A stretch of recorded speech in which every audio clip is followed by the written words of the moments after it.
எங்கிலோ பிரியாத அன்பு பூண்டனர் பெருமானார் மீதிலே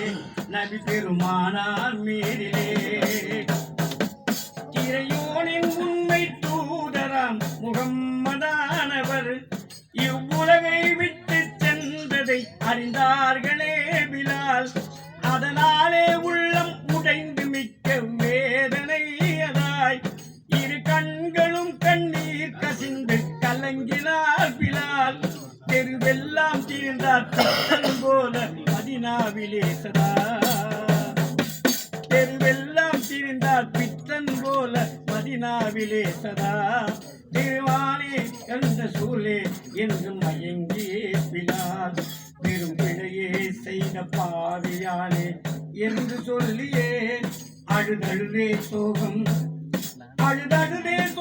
மீறி அயர்ந்து தூங்கினார் பிலால் அதுபோது நபிகள் நாத கனவில் தோன்றியே சொன்னார் அன்பே நீ இங்கே வாழுவதாலே நன்மையில்லையே அன்பேனோ வந்தி மதினா நகரை விட்டு வீதியில் பழுதாகிய தூக்கம் கலைந்ததும் ஓடோடி தேடினார் பழுதாகிய தூக்கம் கலைந்ததும் ஓடோடி தேடினார் பெருமானே யார சூழே என்று பதறியே பிலால் பெரும் பிழையே செய்த பாவியானே என்று சொல்லியே பெரும் பிழையே செய்த பாவியானே என்று சொல்லியே பயகம்பர் வாழும் மதினா நோக்கி என்றார் மீண்டுமே மதினாவின் எல்லை வந்ததும் ஒரு எண்ணம் தோன்றவே மாதத்தம் மகளாம் பாத்திமாவை காண எண்ணினார் மகிழ்வோடு அன்னார் வீட்டை தேடி கண்டு கொள்ளதும் மாதத்தம் திலகம் பாத்திமாவே என்று கூறினார் இது போலவர்கள் இல்லை என்றொரு மாது சொன்னதும்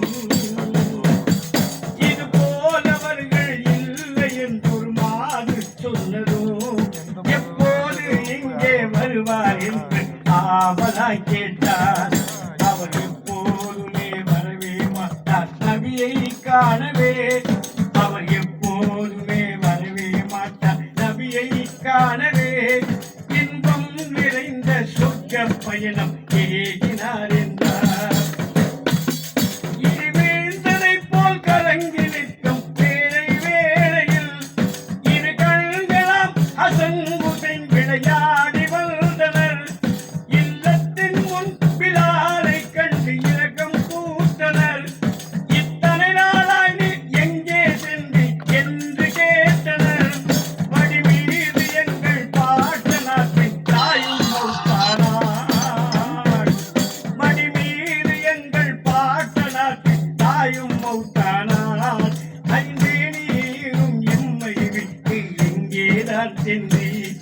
பார்ப்போர் இல்லாத ஏழையாய் அநாதையாகினோம் பார்ப்போர் இல்லாத ஏழையாய் அநாதையாகினோம் பன்மை மிகுந்த பாங்கை கேட்க ஆவலாய் என்றார் அறிவீரோ எந்தன் அருமை நபிகள் மறைந்ததன் பின்னே அடியேனுக்கந்த குரலின் இனிமை அழிந்து போனதே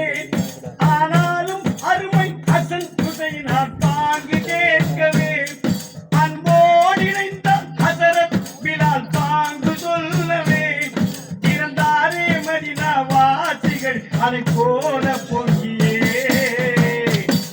இறந்தாரே மதினா வாசிகள் அதை போல பொங்கியே திருவாக பள்ளி மேடை ஏறி பாங்கை கூறினார் பிலால் பாங்கை கூறினார் பிலால் பாங்கை கூறினார்